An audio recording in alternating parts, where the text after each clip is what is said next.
အလူကံကြွပေးပါဗျာ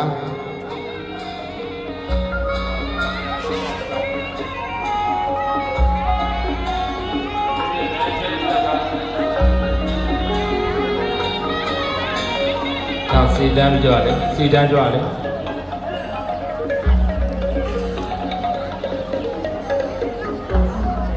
သံဃာဓမ္မဆွမ်းစာစိတ်လောင်းလူပြီးလို့ရှိရင်ဘာဝမန္တတော်အတွင်းမှာရေစဲကြအနုမောဒနာတရားနာကြမှာဖြစ်တဲ့အတွက်ကြောင့်သံဃာတော်အရှင်သူမြတ်များဘာဝမန္တတော်အတွင်းကိုပြန်လည်ပြီးတော့ကြွားရောက်ပြီးတော်မူပါဗျာအလို့ရှိရင်လူမပေါင်းသူတော်ကောင်းများကလည်းပဲဘာဝမန္တတော်အတွင်းမှာပြန်လည်ပြီးတော့နေရာယူပေးကြပါရဲ့အတိပေးနှိုးစွာပါလေဗျာကိုယ်စလည်းမရောက်ဘူးကိုယ်စလည်းဘုရားတော်သီလ